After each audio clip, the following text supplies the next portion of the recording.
안녕하세요. 그야말로 믿는 도끼의 발등을 찍히고만 30대 여자입니다. 모든 게 완벽했던 결혼 생활에 종지부를 찍게 된 계기에 대해서 지금 이 자리에서 털어놓을까 해요. 생각해보면 저도 경솔했고 철이 없었던 것 같기도 합니다. 그 남자와 만난 지 6개월 만에 결혼을 결심했으니까요. 그 남자보다 더 좋은 남자는 없을 거라는 확신이 들어 결혼까지 하게 됐네요. 결혼을 하고 신혼집에서 결혼 생활을 하기 시작할 땐 이곳이 내 종착지구나. 이제는 한 남자만 바라보며 안정적인 삶을 살아가겠구나 생각하니 좋더라고요. 평생 이런 삶을 꿈꿔왔거든요. 다른 건 몰라도 저에게 안정감을 주는 남자라는 점에서 최고의 남편이라고 생각하며 살게 됐어요. 남편은 저희 친정 엄마에게도 정말 잘했죠. 주말이면 늘 저에게 장모님도 저녁 같이 먹자고 해 하며 집에 초대하라고 하더라고요. 평일 내내 일만 하는 사람이고 바쁜 사람인데 주말이면 쉬고 싶고 혼자만의 시간을 가지고 싶을 만도 한데 남편은 저희 친정엄마를 아주 살뜰히 챙기는 편이었어요. 그게 정말 고맙더라고요. 저희 친정엄마도 그런 사위가 너무 마음에 들고 고맙다며 동네방네 자랑을 하며 다니셨죠. 당시 남편은 사업을 하고 있었고 그 사업이 점점 잘 되는 중이었어요. 직원 수만 해도 100명을 훌쩍 넘었던 때였기 때문에 별도로 건물을 하나 더 지어야 할 정도로 바쁠 때였죠. 해외 출장도 많았고 늘 직원들보다 늦게 퇴근하고 일찍 출근하는 사람이었기 때문에 평일에는 함께 밥을 먹는 게 어려울 정도였어요. 그래도 주말만큼은 자상한 남편이 돼서 데이트도 하고 저에게 시간도 많이 할애해주는 착한 남편이었네요. 저는 결혼을 하자마자 일을 포기하고 남편을 내조하기로 마음먹었어요. 그것이 더 가치 있다고 판단했기 때문이죠. 주변에서는 어렵게 딴 전문직 자격증을 활용도 하지 못하고 전업주부로 있으면 아깝지도 않냐며 조언했지만 저는 이게 맞다고 판단했어요. 어차피 임신 계획도 있었고 출산까지 하고 아이를 기르다 보면 오랜 시간 공백이 생길 것 같으니 이왕이면 그 전부터 집안일이 손에 있게끔 만들고 싶었죠. 일보다 가정이 더 소중하다고 느꼈던 저는 그렇게 전업주부의 길로 뛰어들었습니다. 남편은 그런 제 희생을 정말 감사하게 생각했어요. 언젠가 꼭 보답하겠다는 말을 해주더라고요. 그날도 주말이었고 친정엄마를 모시고 집에서 저녁을 먹던 중이었어요. 술도 한 잔 걸치고 나니 기분이 좋았는지 남편이 친정엄마에게 이런 말을 하더라고요. 장모님, 앞으로의 장모님 인생은 저에게 맡겨주십시오. 제가 다 책임지겠습니다. 아유, 됐네. 내 인생은 내가 알아서 살 테니 자네는 우리 딸만 잘 챙겨줘. 아유, 그런 말 마세요. 잘 나가는 사위 덕 좀 보셔야죠. 저희 회사가 엄청나게 성장하고 있습니다. 그래? 아유, 잘 됐네. 우리 사위가 제일 멋지다니까? 언제 한번 저희 회사에 놀러 오세요. 사위가 일하는 곳 한 번도 못 보셨잖아요. 오시면 제가 거하게 대접하겠습니다. 내가 거기 가봤자 괜히 방해만 되지. 아니, 농담 아닙니다. 진짜로 한번 오세요. 이참에 날짜 한번 정할까요? 이번 주 목요일 어떠십니까? 저 그날은 일이 좀 한가할 것 같거든요. 그날 즉흥적으로 날을 잡더라고요. 저희 엄마도 사위가 너스레 떠는 모습이 싫진 않으셨는지 미소만 지으셨고 격한 거절은 하지 않으셨어요. 사위가 일하는 곳이 은근히 궁금하긴 하셨나 봅니다.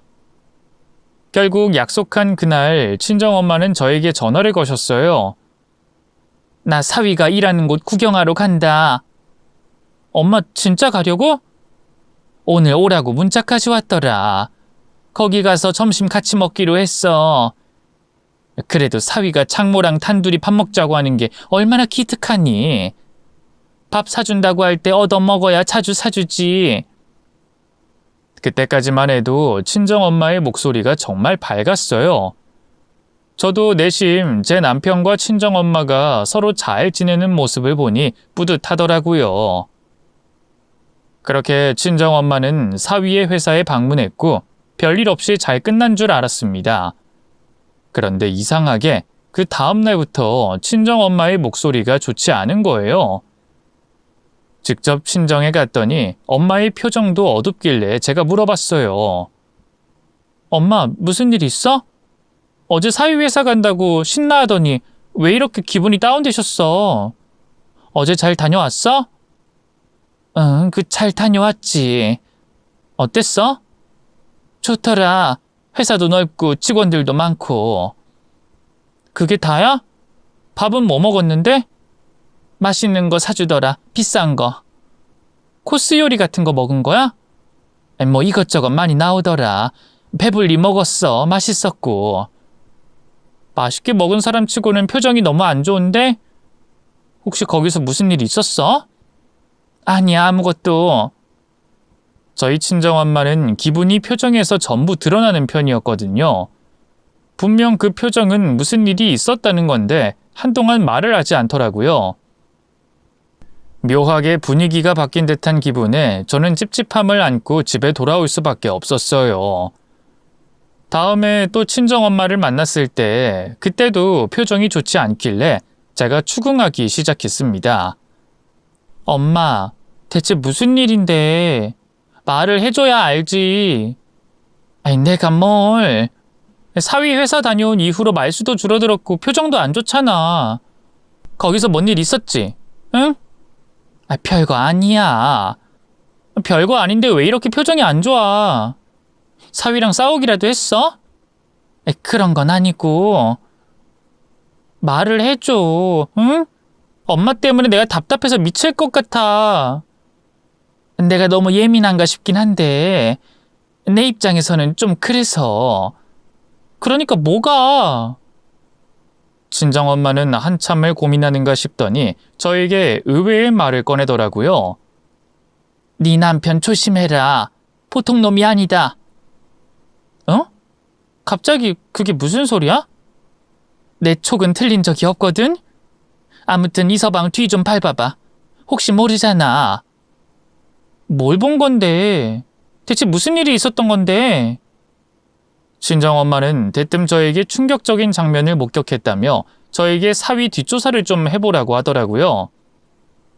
그리고 자세한 이유는 절대 말해주지 않았습니다. 일단 저더러 알아보래요. 그리고 조심하라고만 신신당부하더라고요. 집에 돌아온 저는 고민에 빠졌습니다. 대체 뭐길래 친정엄마가 차마 말도 못하고 조심하라고만 하는 걸까 싶더라고요. 제 눈에는 한없이 착하고 완벽해 보이는 남자에게 대체 무슨 결함이 있길래 친정엄마가 조심하라고 하는 건지 도통 알 수가 없었어요. 저희 엄마가 워낙 성향이 예민하고 세심한 타입이라 걱정이 많은 스타일이긴 하거든요. 그저 엄마의 예민함에서 비롯된 걱정이겠거니 하며 넘기려고 했어요. 하지만 궁금하잖아요. 생각해보니 제가 남편을 하루 종일 따라다니지 않는 이상 남편의 일거수일투족에 대해 모를 수밖에 없었어요. 혹시 모르니 기회가 된다면 남편의 뒷조사를 좀 해볼까 하는 생각만 하고 있었습니다. 그러던 어느 날 남편 회사에서 단기 보조 아르바이트를 할 사람을 구한다는 소식을 듣게 됐어요. 요즘 사람을 구하기 힘들다며 저에게 한숨을 쉬며 말한 적이 있었거든요. 그때 문득 제 사촌 동생이 떠올랐어요. 대학을 졸업하고 취업 준비를 하면서 돈을 벌 수 있는 아르바이트를 구한다고 들었는데 기간도 그렇고 위치도 그렇고 사촌 동생이 일하기에 딱인 것 같은 거예요. 그래서 제가 남편에게 제안을 먼저 했어요. 그랬더니 남편 표정이 썩 좋지 않더라고요. 아무리 그래도 가족을 알바생으로 쓰기엔 좀 그렇지 않나? 사람 구하기 힘들다며. 착하고 성실한 애니까 잘할 거야. 남편은 잠시 고민하는가 싶더니 결국 사촌 동생을 알바생으로 쓰겠다고 약속했어요. 드디어 제 측근을 그 회사에 꽂아 넣을 기회가 생긴 것이죠. 저는 사촌 동생에게 은밀하게 부탁했습니다. 남편 뒤 좀 밟아달라고요. 다른 건 몰라도 그 사람의 일과가 너무 궁금했거든요. 사촌 동생은 어리둥절하며 그걸 왜 알아야 하는데? 하며 반문하다가 제가 진지하게 부탁을 하니 마지못해 끄덕이더라고요. 무슨 일이 있을 때마다 연락 좀 달라고 부탁한 뒤 저는 상황을 지켜보기로 했죠. 얼마 동안은 아무런 연락이 없었어요. 사촌 동생은 아주 성실하게 일을 잘 해냈고 남편도 칭찬을 하더라고요. 그때까지만 해도 평화로운 일상이 이어졌어요. 그러다 보니 어느새 친정엄마가 했던 말을 까맣게 잊게 됐죠. 바로 그때쯤 사촌 동생에게 연락이 왔어요. 의미심장한 얘기를 꺼내더라고요. 누나, 있잖아. 내가 부부 사이의 일에 관여해도 되는진 모르겠는데 누나도 알아야 할 것 같아서 말이야. 무슨 일인데? 있잖아. 아무튼 말로 하긴 좀 그렇고 사진을 좀 보내줄게. 있어봐. 사촌 동생은 남편에게는 꼭 비밀로 해달라는 당부와 함께 사진을 하나 보냈더라고요. 사진에는 무슨 창고 문 같은 게 보였고 그 틈으로 안이 훤히 보였습니다. 안에는 거대한 금고가 여러 개 놓여 있었고요. 대표실에 금고가 있는 게 뭐가 이상하겠냐 싶겠지만 그 금고의 규모가 꽤 컸기 때문에 확연히 눈에 띄었어요. 사촌 동생은 조심스럽게 남편이 돈을 거기다가 보관하는 것 같다고 하더라고요. 밤에 야근하면서 한번 그쪽을 지나친 적이 있는데 남편이 현금을 그 안에 넣는 장면을 목격했다는 거예요. 하루에도 몇 번씩 그곳을 들리며 무언가를 넣었다가 뺐다가 반복하는 것 같다고 하더라고요. 사촌 동생은 저에게 이런 말을 하더라고요. 아무래도 비상금을 몰래 마련하시는 것 같기도 하고. 누나는 금고 창고가 있는 거 알고 있었어? 아니, 난 아무것도 몰랐지. 그 큰 돈을 왜 거기다 보관하고 있었는지 나는 모르겠어. 그러게. 뭐 세금 회피하려고 그런 건가? 별일 아니긴 한데 누나가 알면 좀 기분 상할 것 같아서 이걸 말해야 할지 말아야 할지 고민했어. 아무래도 부부 사이의 돈 문제는 좀 예민한 문제니까. 아무래도 개인적으로 사업하는 분이니까 돈이 많이 필요하지 않았을까? 그래서 은행에 맡기느니 금고에 보관하는 게 편하다고 생각하셨을 수도 있지. 그래, 일단 알겠어. 그리고 부탁인데 내 남편에 대해서 좀 더 알아봐 줄 수 있어? 파보면 뭔가가 더 나올 수도 있잖아. 직원들이랑 친해지면 떠도는 소문 같은 거 알 수 있지 않을까? 근데 내가 알바직이라 자세한 상황은 못 캘 것 같긴 한데. 일부러 사무실도 따로 쓰게 하더라고. 나는 별도로 마련된 건물에 있는데 다른 직원들은 다 다른 건물에 있어서 교류도 못해. 그럼 너 혼자서 일해? 응. 대표실 근처에 방 하나 있는데 거기서 일하게 하던데 점심도 따로 도시락으로 주문해주고 칼퇴시켜주니까 뭐 딱히 다른 직원들을 마주칠 일이 없어. 남편은 마치 선을 긋듯이 직원들과 제 사촌동생을 분리해 놨더라고요. 뭐 알바생이고 뭐 단기적으로 일할 사람이니 회사 보안도 있고 따로 사무실을 마련하는 건 그럴 수 있다 생각했어요. 하지만 금고 창고의 존재는 처음 들었던지라 그 충격이 꽤 컸죠. 저희 부부가 결혼을 하자마자 남편은 저에게 이게 내가 가진 전부야 하고 경제권을 넘겼거든요. 그게 전부인 줄 알았고 남편을 의심하지 않았어요. 단 한 번도 남편이 저에게 숨기고 있는 게 있을 줄은 몰랐고 모든 걸 투명하게 공개한 줄 알았습니다. 저 또한 남편에게 비밀 없이 모든 걸 공개했었고요. 그런데 사촌동생이 한 말을 듣는 순간 머리가 멍해지더라고요. 어쩌면 남편이 나 몰래 많은 돈을 비상금으로 보관하고 있을 수도 있겠다는 생각과 동시에 그 많은 돈이 대체 왜 필요하지 싶은 생각이 들었어요. 아무리 사업하는 사람이라고 해도 그렇게 금고에 은밀하게 보관할 정도로 많은 돈이 왜 필요할까요? 그리고 사업에 필요한 돈이라면 저에게 숨길 이유가 없잖아요. 그래놓고 남편은 항상 떳떳하다며 자기처럼 속이 훤히 보이는 남자가 어딨냐고 자랑처럼 그런 말들을 하곤 했어요. 그때부터 남편이 제가 알던 사람과는 다르게 느껴지기 시작하더라고요. 진실되고 정직한 사람일 줄로만 믿었던 사람에게 갑자기 불신이 생겨버린 것이죠. 그 이후로 차마 말도 못하고 혼자서 끙끙 앓으며 남편을 지켜보는 수밖에 없었어요. 사촌동생에게 이런저런 말을 들었다고 하자니 사촌동생의 입장이 난감해질 것 같고, 그렇다고 모른 척하고 지나치자니 제 속이 터질 것만 같더라고요. 오로지 제가 할 수 있는 건 남편을 떠보는 것밖엔 없었습니다. 여보, 요즘 회사에 힘든 일은 없어? 응, 없는데. 왜? 아니, 그냥 맨날 괜찮다고만 하니까. 걱정할 거 하나도 없어. 재정 상황은 좀 어때? 재정 상황? 뭐 어떤 거? 아니, 뭐 적자라든지 흑자라든지 그런 거 있잖아. 자세하게 좀 알고 싶으니까 그렇지. 자세한 얘기? 뭐 할 것도 없어. 어차피 여보한테 다 공개하잖아. 그렇긴 하지만 더 알고 싶으니까 그렇지. 생각해보니까 내가 당신 회사에 대해서 모르는 게 너무 많더라고. 그래도 엄연히 부부인데 이것저것 공유하면서 나도 좀 알고 있으면 좋지 않을까 해서. 나는 당신한테 늘 오픈하잖아. 뭐 더 이상 또 궁금한 게 있어? 다 오픈하는 거 맞아? 숨기는 거 없이? 난 성향 자체가 거짓말을 못하는 사람이야. 아직까지도 날 몰라? 섭섭하네. 오늘따라 왜 이렇게 서운해할까? 내일 해외 출장 간다고 해서 그래? 뭐 일정 미룰까? 뭐 아니면 가지 말까? 내가 요즘 출장이 좀 잦았지? 당신이랑 시간을 많이 보냈어야 했는데. 아니야, 일정대로 해야지. 가서 연락 잘할게. 그리고 바쁜 거 끝나면 우리 데이트도 많이 하고 여행도 많이 가자. 가고 싶은데 정해놔. 그리고 오붓한 시간도 많이 갖자. 임신 준비도 얼른 해야지. 몸 관리는 잘하고 있지? 그럭저럭 관리하고 있지. 건강한 몸에 건강한 아이가 깃드는 거라고 하잖아. 다른 건 몰라도 엄마 몸 상태가 가장 중요한 거야. 편식은 이제 그만하고 골고루 챙겨 먹어. 그래야 건강한 아들을 낳지. 가만 보면 정말 가부장적이라니까.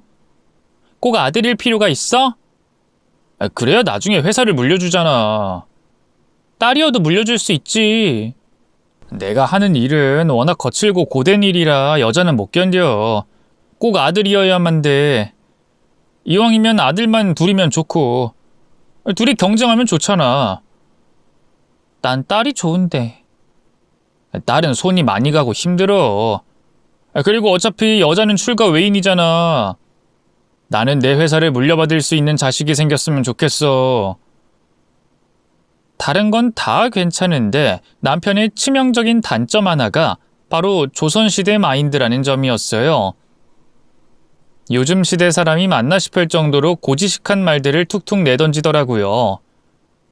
꼭 아들을 낳아야 한다고 반복해서 말을 하는데 그게 마음대로 되나요? 아들이든 딸이든 성별 관계없이 낳아서 잘 키우면 그만인데 남편 생각은 달랐어요. 이럴 때 보면 정말 저랑 맞지 않는다는 걸 느끼게 되더라고요. 남편의 출장이 잦아졌을 때는 결혼 생활이 이렇게 외로웠던 거였나 싶은 생각이 들어서 괜시리 울적해졌어요. 그때가 아마 사촌동생의 아르바이트 계약 기간이 끝날 때쯤이었을 거예요. 어느 날 저한테 전화가 오더니 만나자고 하더라고요. 이 얘기는 꼭 만나서 해야 한다고 하길래 떨리는 마음으로 사촌동생을 만나게 됐죠. 사촌동생은 한참을 망설이더니 무언가를 결심한 듯 입을 열더라고요. 알고 보니 내 대학 동창이 매형 회사에 정직원으로 있더라고. 우연히 퇴근하다가 만나서 얘기를 하게 됐는데 좀 이상한 얘기를 들었어. 무슨 얘기? 일단 이것부터 얘기할게. 지금부터 내가 말하는 건 사실이 아닐 수도 있어. 그냥 직원들 사이에서 떠도는 소문일 뿐이야. 알겠지? 대체 어떤 얘기길래? 매형한테 오피스 와이프 같은 여자가 있나 봐. 아주 오래됐다고 하니까 아마 누나를 만나기 전부터 시작된 게 아닐까 싶은데 회사 내에서는 이미 그 여자를 사모님처럼 생각해서 아무도 함부로 건드리지 못한다고 하더라고. 오피스 뭐? 와이프? 여자가 있다고? 그런데 소문으로는 그 여자랑 혼외 자식이 있다고 하더라고. 그 애는 지금 해외에서 살고 있대. 그 여자 쪽 가족이 돌보고 있나 봐. 말도 안 돼. 그러니까 나도 듣고 말도 안 되는 소리라고 생각했어. 근데 다들 진짜라고 믿고 있다니까. 소문에 의하면 둘이 한때 꽤 유명한 커플이었다고 하더라고. 그런데 집안 반대로 헤어졌다고 했나? 뭐 아무튼 사정이 안 맞아서 헤어졌는데 아직까지 그 여자한테 일자리도 제공해주고 자식 키우는데 지원까지 해주나 봐. 나도 좀 이해할 수 없는 상황이긴 한데 둘이 자주 같이 있는 걸 보긴 했거든. 분위기가 심상치 않아 보이긴 했는데 설마 매형이 회사에서 그런 일을 벌이고 있을 줄은 몰랐지. 아무튼 누나도 얼른 증거 한번 찾아봐. 그런 소문이 퍼진 건 다 이유가 있어서 아니겠어? 그쪽에서 구실을 제공했으니 직원들 사이에서 소문이 났겠지. 그리고 매형 핸드폰 2개 쓰는 것 같더라. 그건 알고 있어? 말도 안 되는 이 소문을 믿어야 할지 말아야 할지 너무 혼란스러웠어요. 내 남편에게 혼외 자식이 있고 심지어 상대 여자와 같은 회사를 다니고 있다는 게 말이 되나요? 그 여자의 이름을 물어봤어요. 저도 몇 번 이름을 들어본 적이 있는 여자였죠. 회사 내에서 평판도 좋고 일도 잘해서 놓치고 싶지 않은 사람이라는 말을 남편의 입에서 들은 적이 있었는데 그 여자가 오피스 와이프에다가 이미 자식도 낳은 사이라뇨. 마치 뉴스에서나 나올 법한 루머를 어떻게 받아들여야 할지 몰라 혼란스러워하고 있을 때 사촌 동생이 저에게 결정타를 날렸습니다. 누나, 어쩌면 매형이 그리 좋은 사람이 아닐지도 몰라. 소문이 좀 그래. 솔직히 대표가 좋은 사람이었다면 직원들끼리 그런 소문을 주고받겠어? 말 들어보니까 직원들이 대표를 되게 안 좋게 생각하나 봐. 특히 여자 직원들은 결혼하고 임신하면 관두라고 은근히 압박까지 주고 회의도 제외하고 책상까지 뺀다는데 요즘 시대 그런 대표가 어딨어. 직원들 대부분이 이를 갈고 있대. 겉은 번지르르 할진 몰라도 속은 썩었다니까. 심지어 대표가 일도 안 한대. 죄다 직원들 시켜놓고 대표는 놀기 바쁘다는 거야. 항상 자리를 비우는 바람에 결제받을 서류가 책상에 한가득 쌓여있대. 일 처리도 제대로 안 하나 봐. 직원들 사이에서는 이 회사는 이미 미래가 없다고 생각해서 각자 이직 준비만 하고 있나 봐. 그리고 이런 말까지는 안 하려고 했는데 해외 출장도 다른 목적이 있어서 가는 거래. 다른 목적이라니? 그 혼외 자식 있다고 했잖아. 그 여자랑 둘이 항상 출장 많이 다닌다고 하니까 아이 보러 가는 게 아닐까? 이것도 추측일 뿐이지만 모든 게 정황상 들어봤잖아. 솔직히 그 여자도 능력도 없고 일도 못한다고 하는데 어떻게 지금까지 버티고 있겠어? 이유가 있을 거야 분명. 둘이 그렇고 그런 사이가 아닐지라도 뭔가가 있는 게 분명해. 사촌 동생은 제 남편이 부정한 행위를 하고 있다는 걸 확신하더라고요. 심지어 직원들마저도 남편의 안 좋은 소문을 사실로 생각하고 있다는 게 충격적이었어요. 일단 저는 사촌 동생에게 대학 동창이라는 정규직 직원의 전화번호를 물어봤어요. 더 자세한 이야기를 듣고 싶었거든요. 그 전화번호로 전화를 걸어 제 신분을 밝히니 그쪽에서 꺼려하더라고요. 괜히 큰 일에 휘말리고 싶지 않다며 죄송하다고 하길래 제가 부탁이니 얘기를 좀 해달라고 했어요. 그 소문의 근원지에 대해서 알고 싶다고 비밀 보장해 줄 테니 제발 저를 좀 도와달라고 했더니 마지못해 이야기를 해주더라고요. 이 회사에 입사할 때부터 이상하긴 했거든요. 최 이사님이라고 여자분이 계신데 딱히 정해진 업무도 없고 허구한 날 해외 출장 다녀오신다면서 길게 자리를 비우시더라고요. 말로는 뭐 해외 영업 담당이라고 하는데 저희 회사 사업이 딱히 해외를 주력으로 하진 않거든요. 그런데 다른 직원들한테 들어보니까 대표님이랑 최 이사님이 그렇고 그런 사이라고 하더라고요. 두 분이서 유독 해외 출장을 자주 가셨는데 어떤 직원분이 둘 사이에 자식이 있다고 했어요. 둘이서 하는 이야기를 들었대요. 그리고 결정적으로 대표님이 회사 술자리에서 술에 취해서 저희한테 이야기하신 적이 있었어요. 아들 있다고요.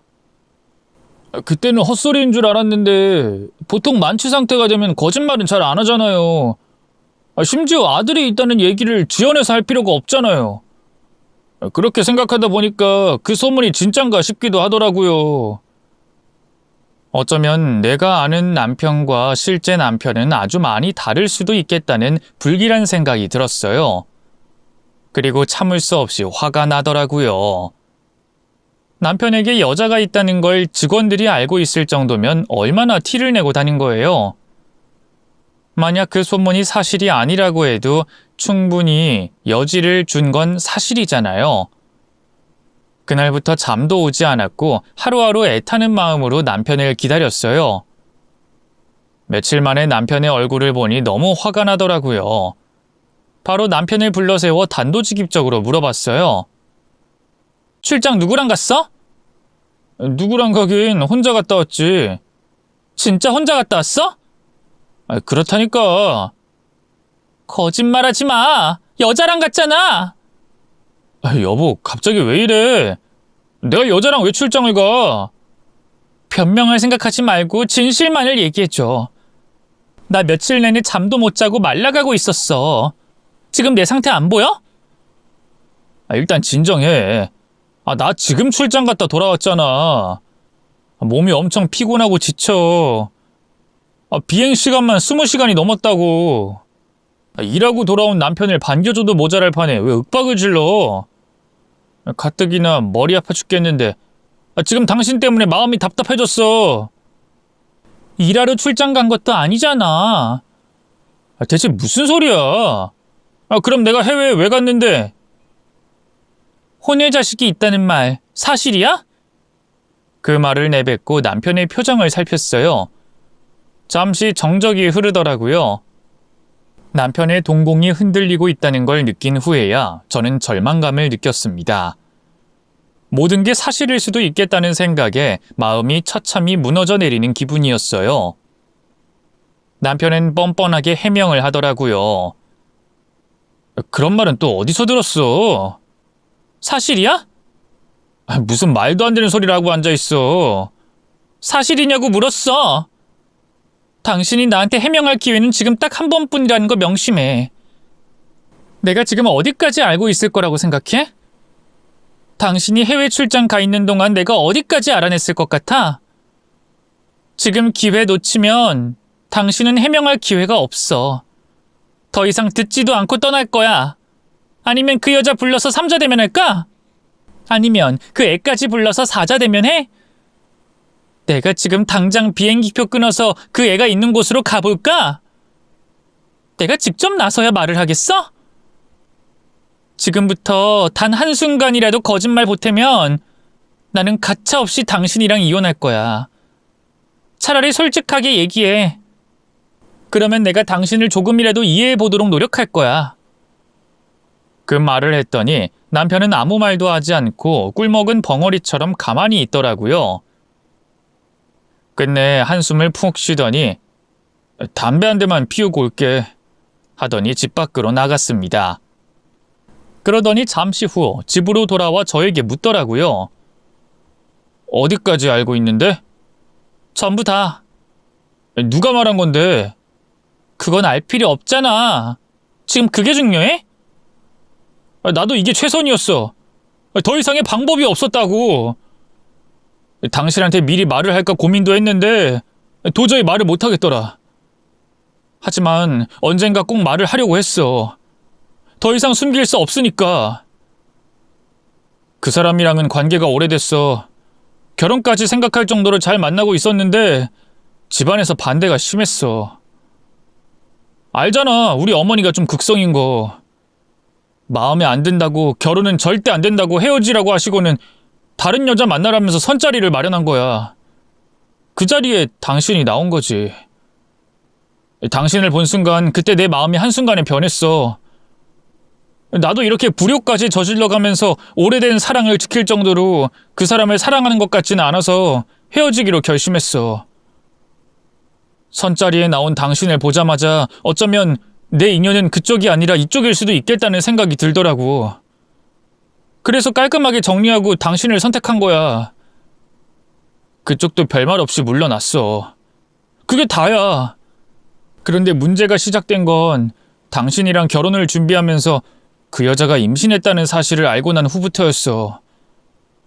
결혼식을 며칠 앞두고 임신 소식을 들으니까 미칠 것 같더라. 심지어 낳겠대. 자신한테 온 마지막 선물 같다면서 꼭 낳아야겠대. 미쳤다고 생각했어. 그래서 말렸지. 근데 말을 안 듣는 거야. 결국엔 아이를 낳고 사진을 보내주더라고. 그 사진을 보는데 애는 무슨 죄인가 싶더라. 그래서 다정한 친부 역할은 해줄 수 없어도 경제적인 지원은 해주기로 약속했어. 해달라는 거 다 해줄 테니 내 인생 망치지 말아달라고 부탁했지. 근데 보면 볼수록 그 애가 나를 닮은 거야. 그때부터 눈에 밟히기 시작했어. 처음에는 잘 지내는지 보기만 하려고 했는데 자꾸 아른거리더라고. 애엄마랑은 비록 헤어졌지만 부모와 자식 사이는 천륜이라고 하잖아. 피부치라고 자꾸 마음이 갔나 봐. 그래서 해외 출장을 핑계로 그 아이를 보러 자주 갔어. 하지만 그 감정도 잠시였고 지금은 오로지 의무감이나 그 외의 감정은 없어. 그러니까 당신은 두 집 살림을 하고 있었던 거고 심지어 혼의 자식을 나한테 숨겼던 거네? 하지만 당신한테 영향 가는 일은 절대 없을 거야. 양육비를 주는 대신 내 인생에 일절 관여하지 않기로 했거든. 당신은 그저 나랑 행복하게 살면 그만인 거야. 그 여자는 알아서 살 거야. 두 집 살림하느라 회사에 금고까지 모셔둔 사람을 내가 어떻게 믿어? 내가 모르는 비상금을 몰래 빼돌린 사람을 내가 어떻게 남편으로 생각할 수 있냐고? 그건 내가 할 말이 없긴 하지만 나로서는 어쩔 수가 없었어. 나도 숨 쉴 틈이 있어야지. 남자가 사업하는데 비상금 정도는 어느 정도 있어야 하는 거 아니야? 그 애가 자꾸 눈에 밟히고 돈도 마음껏 퍼줬으면 차라리 나한테 이혼하자고 하고 그 여자랑 재혼하지 그랬어. 왜 나랑 결혼한 건데? 왜 내 인생을 망친 건데? 내가 사랑하는 사람은 당신이니까. 그 여자는 이미 끝난 사이야. 나는 그저 내가 저지른 일에 책임을 지고 있을 뿐이라고. 그 애가 자꾸 아른거리는 건 아마도 우리 둘 사이에 애가 없기 때문이겠지. 얼른 우리도 아들 낳으면 그 애는 금방 잊어버릴 거야. 그러니까 우리는 우리만 생각하면 돼. 나는 언제나 당신뿐이었어. 회사는 아들한테 물려주고 싶다더니 만약 내가 딸 낳으면 그 애한테 물려주려고 했겠네? 우린 반드시 아들 낳을 거잖아. 대답해. 그 애한테 물려줄 생각이 있었던 거야? 당신이 아들 못 낳으면 그쪽 애한테 어느 정도 지분을 주는 건 맞긴 하겠지.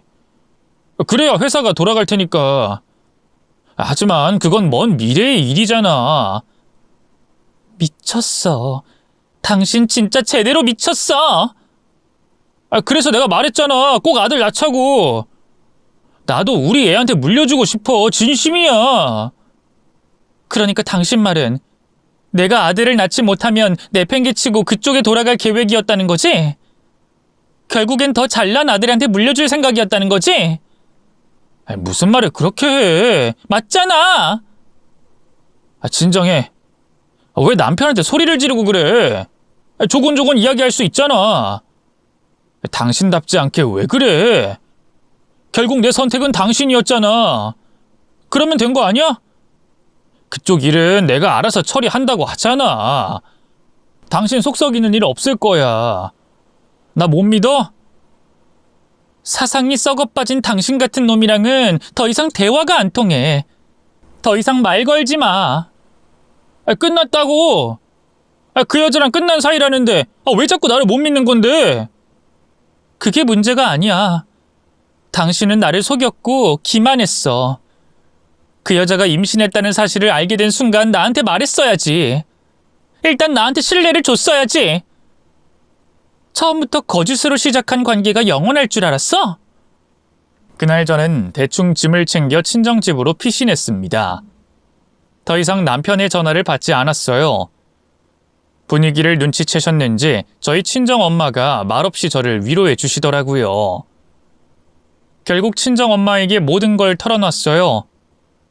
제가 들었던 것들, 남편과 신랑이 했던 내용에 대해 모두 실토하며 오열했습니다.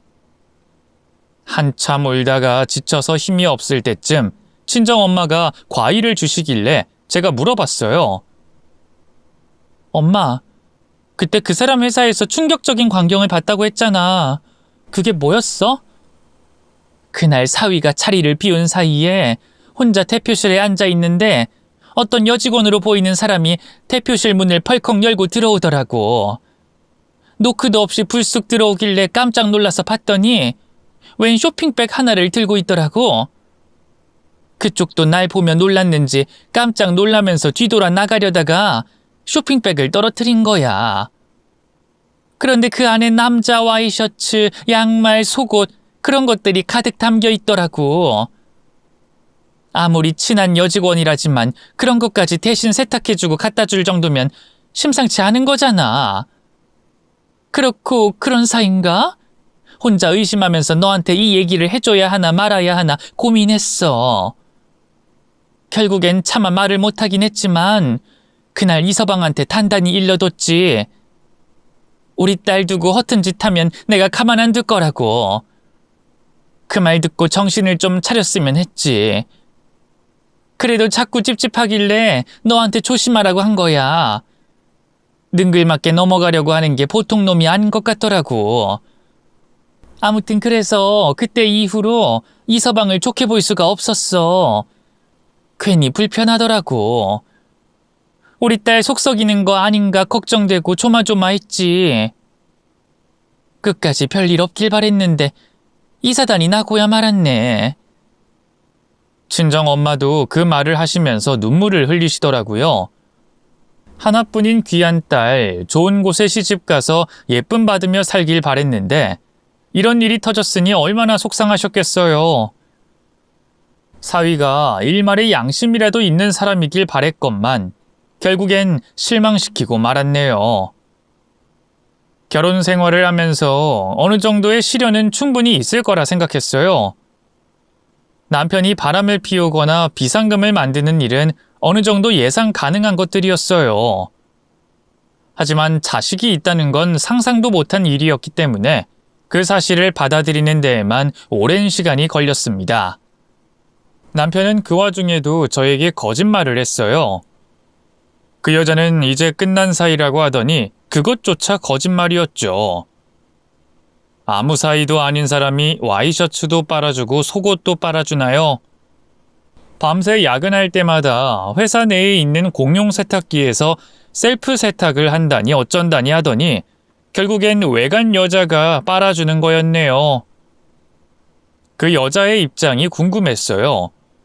대체 어떤 생각으로 아이를 키우고 있는 건지, 무슨 심경으로 제 남편의 곁에 머물고 있는 건지 알고 싶더라고요. 그래서 저는 직원분을 통해 그 여자의 전화번호를 알아내서 먼저 만나자고 했어요. 전혀 놀라는 기색 없이 장소를 알려주더라고요. 약속 장소에 가는데 어찌나 떨렸는지 몰라요. 살다 보니 내 남자가 만나는 여자를 독대하는 날이 다오네요. 그때까지만 해도 이 상황이 실감나지 않았는데 그 여자를 만나는 순간 그제야 현실감이 생기더라고요. 너무나 멀쩡해 보이던 그 여자가 바로 제 남편의 전 여친이자 애엄마이자 상간녀였어요. 제가 이름을 묻자 조용히 끄덕이더라고요. 그리고 저에게 먼저 말을 걸었어요. 생각보다 늦게 눈치채셨네요. 1년 안에는 연락 올 줄 알았는데. 무슨 뜻이에요? 저는 애초부터 숨길 생각 없었어요. 제가 더 이상 잃을 게 뭐가 있겠어요. 지금 내 남편 만나는 거 알아요. 둘 사이에 아이도 있는 거 안다고요. 대체 무슨 생각으로 낳은 거예요? 임신을 알게 됐을 때 이상하게 무섭지가 않고 기쁘더라고요. 그때는 아이가 너무 간절했어요. 부모 없이 자란 내가 엄마가 된다는 게 가슴 벅찼거든요. 산부인과에서는 불임이라고 일찌감치 임신 포기하라고 했는데 기적처럼 임신이 된 거예요. 그 상대가 누구였든 저는 낳았을 거예요. 지금 후회는 없어요. 원하는 게 뭐예요? 제 이혼인가요? 글쎄요. 처음엔 그쪽이 이혼하길 원했던 것 같아요. 그래서 그 사람을 놓지 못했어요. 어떻게 해서든 다시 뺏어오고 싶었죠. 그때는 억울한 마음이 컸으니까. 원래 내 거였다고 생각했으니까. 그 사람이 이혼만 한다면 저한테 돌아와서 완전한 가족이 될 수 있을 거라 생각했어요. 하지만 지금은 생각이 좀 달라요. 나는 그 사람보다 우리 아들이 더 소중해요. 그래서 그 사람의 돈이 필요해요. 제가 바라는 건 양육비와 경제적인 안정 그것뿐이에요. 우리 애는 성인이 될 때까지 해외에서 키울 생각이에요. 저희 이모가 해외에 있거든요. 이제야 알겠네요. 굳이 내 남편 곁에 머물고 있었던 이유가 바로 돈 때문이었던 거죠? 눈에서 사라지면 마음에서도 멀어질까봐 끊임없이 맴돌고 있었던 거잖아요. 굳이 애를 가족한테 맡기고 저희 남편 옆에 딱 붙어있는 이유가 궁금했는데 회사에 같이 있으면 그쪽한테 떨어지는 게 있을 거라 생각했어요. 어쩌면 아들한테 회사를 물려주고 싶었던 건가? 그쪽은 아직 자식도 없잖아요. 어찌 보면 내가 더 지분이 큰 거 아닌가? 나는 그 사람의 핏줄을 키우고 있어요. 경제적으로 혜택을 받아야 한다면 그쪽보다 내가 더 이유가 타당하다는 거예요. 둘이 정말 잘 어울렸겠어요. 환상의 짝꿍이었겠네. 나는 그쪽을 원망하지 않아요. 손바닥도 마주쳐야 소리가 나는 거라고 하잖아요. 그 인간이 처신을 제대로 못했기 때문에 이 사태가 일어난 거겠죠.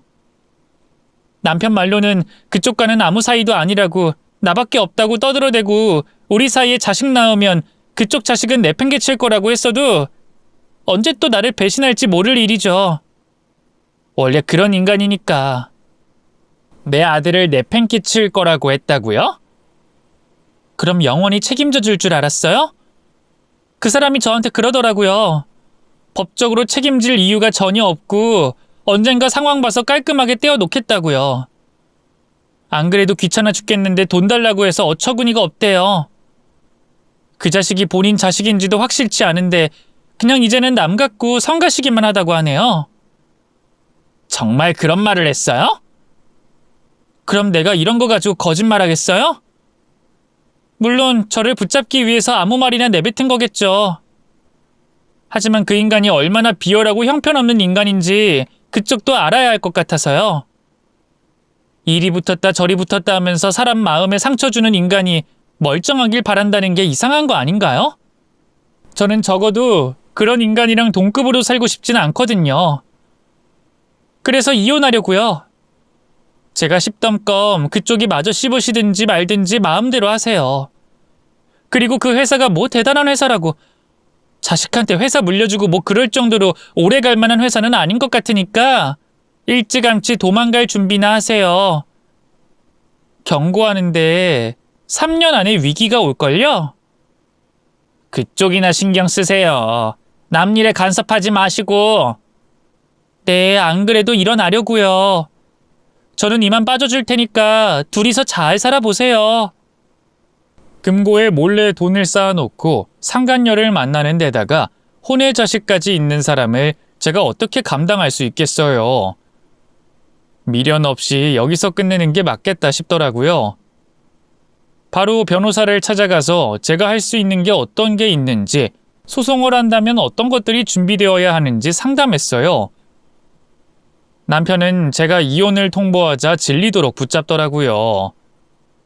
그따위 여자 때문에 우리가 헤어질 수 없다며 그쪽이랑은 완전히 연을 끊을 테니 한 번만 봐달라고 애걸복걸 하길래 그대로 녹음해서 그 여자에게 보내줬네요. 아마 그 여자도 본인이 믿고 의지한 남자에게 실망을 많이 했을 거예요. 결국 소송으로 이혼을 진행해야 했습니다. 그 과정이 쉽지는 않았지만 후회는 없어요. 이혼 소송과 상간녀 소송을 진행하면서 다시 한번 전 남편에게 학을 떼며 미련을 완전히 버렸거든요. 이로써 제 마음이 깨끗하게 정리가 됐습니다. 애정이 조금이나마 남아 있어야 배신감도 느끼고 서운함도 느낄 텐데 그런 감정이 남아있지 않으니 오히려 마음이 차분해지더라고요.